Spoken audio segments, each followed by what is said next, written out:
अस्सलाम वालेकुम, कैसे हैं आप सब? उम्मीद है आप सब खैरियत से होंगे। आप सबका वेलकम है गाइडेंस विद नाज़ में।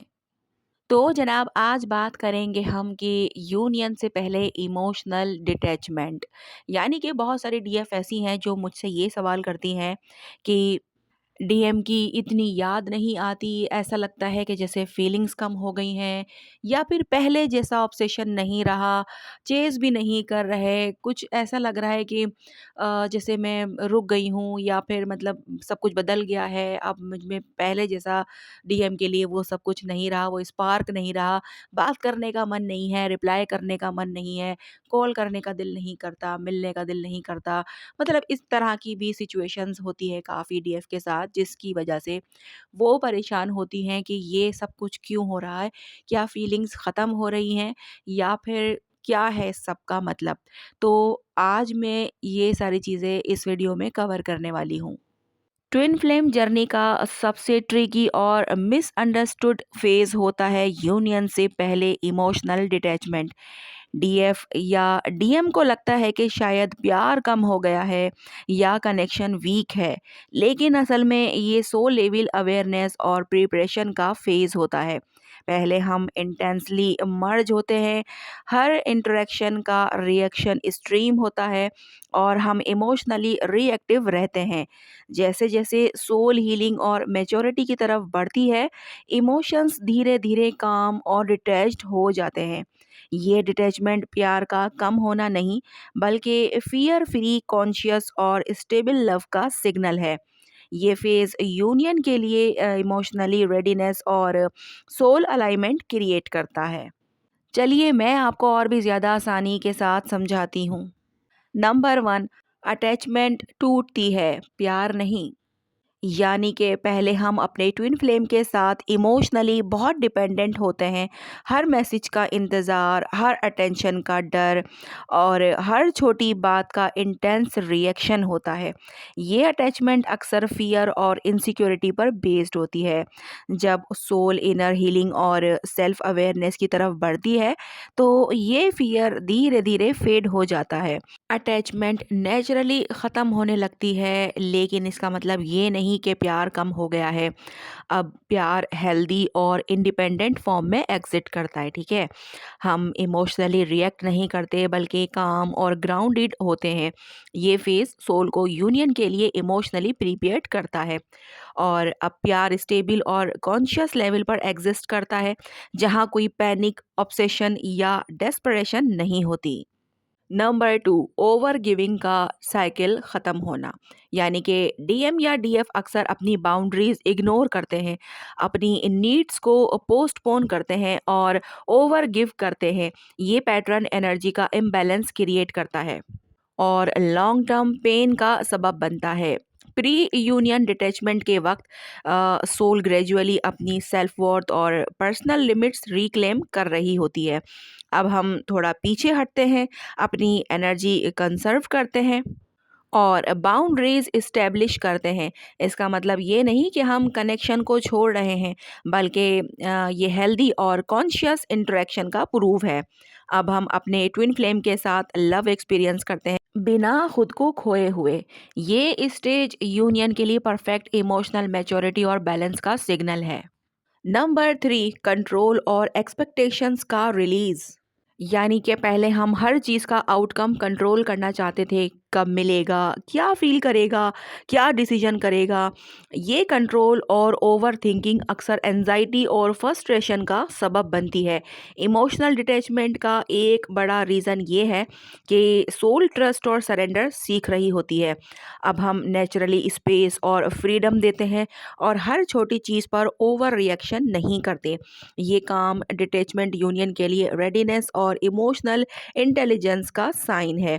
हम अब रियलाइज़ करते हैं कि लव को फोर्स नहीं किया जा सकता और जो होगा वो नेचुरली होगा। ये स्टेज सोल लेवल अंडरस्टैंडिंग और इनर पीस का प्रूव है।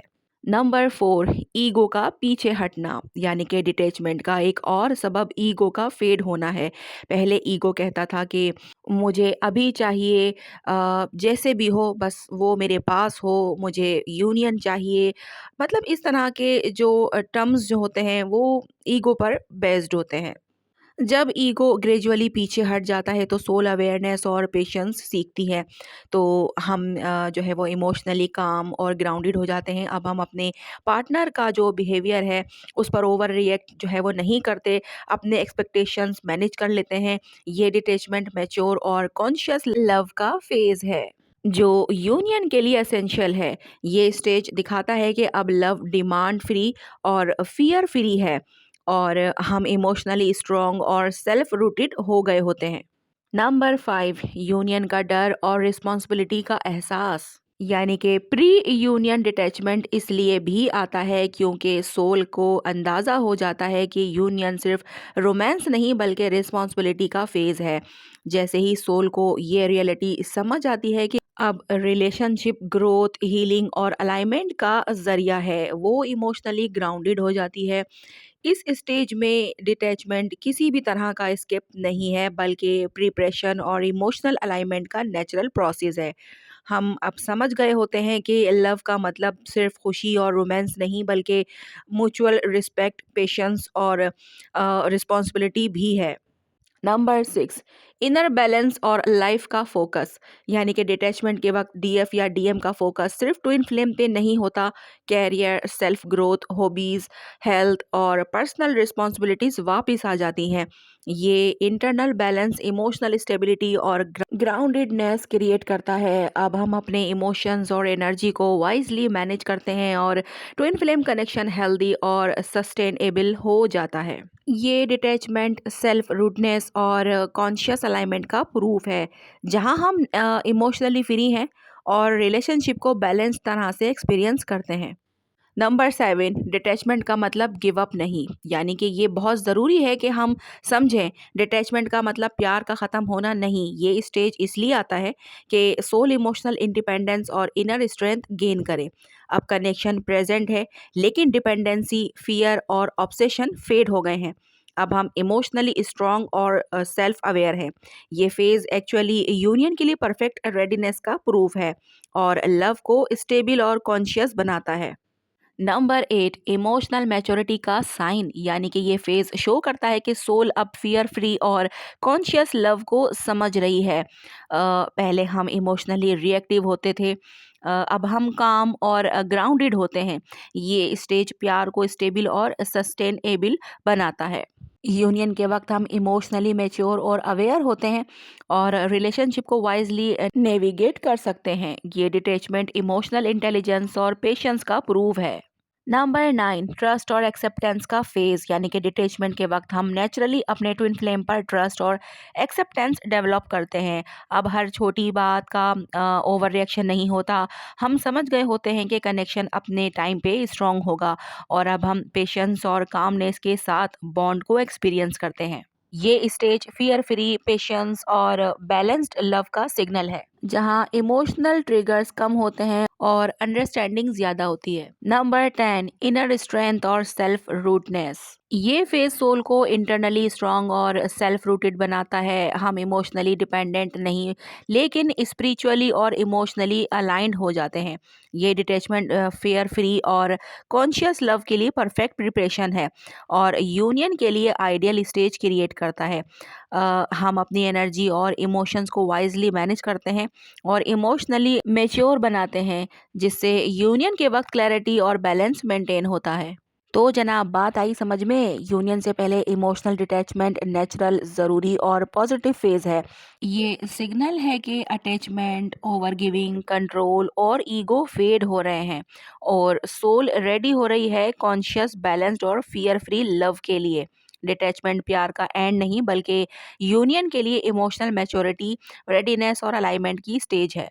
जब दिल सुकून और खुला हो जाता है तब सोल सच में मिलने के लिए रेडी होती है। आई होप आपको समझ में आ गया होगा कि अगर आप लोग को भी ऐसी डिटैचमेंट फील हो रही है तो इसका मतलब क्या है। अब आपने कमेंट बॉक्स में मुझे ये ज़रूर बताना है कि क्या आप लोग इस स्टेज से गुजर रहे हैं, क्या आप लोग डिटैचमेंट फील कर रहे हैं और आपको भी ऐसा लग रहा है कि क्या आपकी फीलिंग्स ख़त्म हो गई हैं या फिर कम हो गई हैं। अपने अपने एक्सपीरियंसेस ज़रूर शेयर करें। आज की वीडियो यहीं तक है। मिलते हैं हम लोग नेक्स्ट वीडियो में। अपना बहुत ज़्यादा ख्याल रखिएगा और मुझे दुआओं में याद रखिएगा। अल्लाह हाफ़िज़।